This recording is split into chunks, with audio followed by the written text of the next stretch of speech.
j'étais une petite fille modèle. Parce que je voulais faire plaisir à ma maman, je ne voulais pas la contrarier. J'avais déjà la notion des difficultés qu'elle avait en tant que femme, avec 5 filles à élever et un petit garçon. À 30 ans, elle avait déjà ses 6 enfants. Et j'avais fait le choix consciemment, je ne sais pas à quel moment, de ne pas la contrarier et de faire les choses pour lui faciliter la vie. Et j'avais le rêve, en tant que petite fille, d'être grande. Mais j'étais déjà grande dans ma tête, mais pas aussi grande que ma maman, mais au sens propre et au sens figuré. Je crois que j'avais l'engagement avec moi-même d'être une grande petite fille. Les grands moments clés, c'était des choix que je devais faire sans l'aide de ma mère, puisqu'elle était occupée à nourrir ses enfants. Donc je faisais le choix que tout soit rangé, je faisais le choix d'éduquer mes sœurs et frères, je faisais le choix de lisser la maison de telle manière que quand elle rentre, qu'elle n'ait plus grand-chose à faire, sauf d'être une maman, d'être là et de faire bouillir la marmite. J'ai fait aussi d'autres choix, j'allais dire de ne pas la contrarier. J'ai fait le choix de la contrarier une bonne fois pour toutes, de quitter mon île pour aller vivre ailleurs, parce que je me suis dit que tu vis là où tu manges. Et sur mon île, je ne pouvais pas manger, c'est-à-dire que le chômage était déjà là et que je trouvais que par rapport aux études que j'avais pu effectuer, c'était trop difficile. Donc je me suis dit que pas à tout prix vivre sur mon île chérie, mais aller chercher ailleurs si je peux vivre autrement, dans cette liberté dont rêvent la plupart des femmes, en tout cas que je connais, cette liberté financière. Dans cet ailleurs, j'ai encore plus aimé mon pays. Dans cet ailleurs, j'ai choisi de ne pas attendre de l'autre quelque chose que je pourrais moi-même me créer à l'intérieur de moi. Dans cet ailleurs, j'ai trouvé la difficulté qui m'obligeait à avancer et inconsciemment pour que ma maman, mais mon pays soit fier de moi. Alors j'ai toujours choisi les secteurs dans lesquels je devais travailler, que je voulais travailler. J'avais choisi radio, télévision, ce que j'ai fait à 20 ans.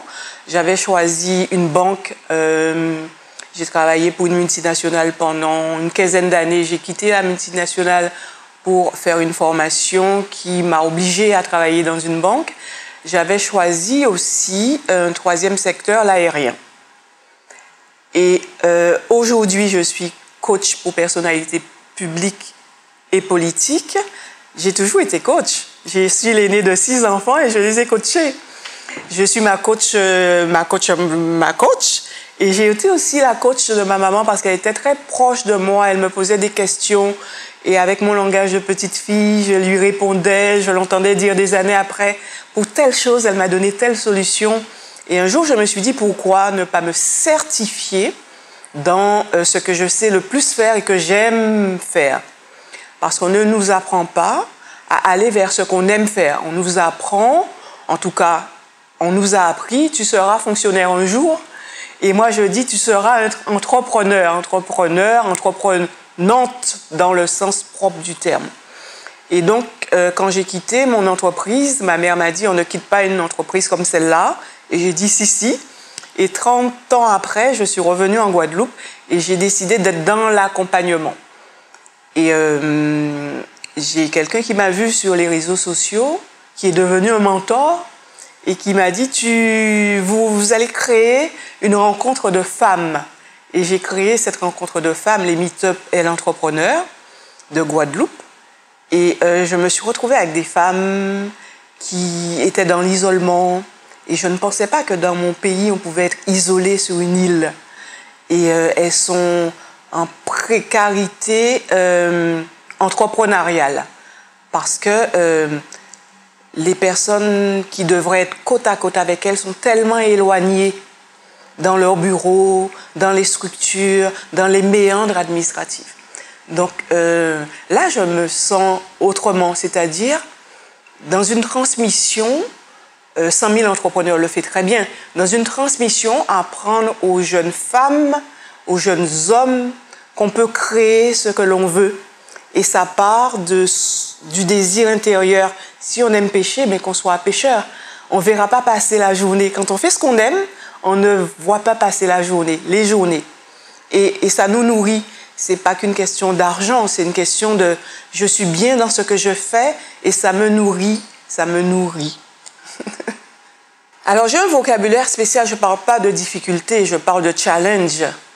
Le challenge de l'isolement est... le challenge de sortir de l'isolement, elles sont aussi dans la difficulté du... Elles ne veulent pas partir, mais il faut partir pour revenir. Il faut accepter de mourir un peu. Partir, c'est mourir un peu. Il faut accepter de mourir un peu pour mieux renaître. On est dans cette difficulté à tout prix à rester accroché à notre île, alors que l'on n'est jamais autant accroché à son île qu'en en partant. Rencontrer l'autre.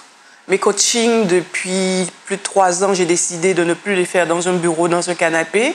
Je les fais dans la nature. On va chercher ses objectifs à la pointe des châteaux, à la pointe de la Grande Vigie, dans les rivières, dans nos eaux salées. On va chercher son objectif ailleurs pour mieux l'emmener vers soi. Et ce qui me plaît le plus, c'est justement utiliser l'écosystème pour être écologique pour soi-même. Est-ce que l'on donne des conseils aux gens ou est-ce que ce que l'on dit tombe au bon moment quand les astres sont alignés et que l'autre a envie d'entendre? Ce que je dirais, que je me suis dit avant et que je dis à mes nièces, aux gens que j'aime, aux gens qui passent, que je ne vois qu'une seule fois, c'est avoir la foi justement et faire ce qu'on a envie de faire quand on a envie de le faire. Et quand on a des envies qu'on ne sait pas définir, créer à l'intérieur de soi, à l'extérieur de soi, créer une ambiance qui fera qu'on aura envie, créer le sentier qu'on a envie d'emprunter, y mettre les fleurs qu'on a envie d'y voir et ne laissez personne vous dire ce que vous savez faire ou ce que vous êtes capable de faire. Une fois que j'ai les yeux ouverts, c'est déjà merci, c'est déjà... Dès que je mets le pied par terre, je me dis encore une journée et mon moteur, c'est moi-même. Mon moteur, oui, mon moteur, c'est moi-même. Une belle dame. Quand j'entends dame, j'entends damier. Une belle dame, c'est celle qui essaye tous les carrés du damier pour voir, pour savoir.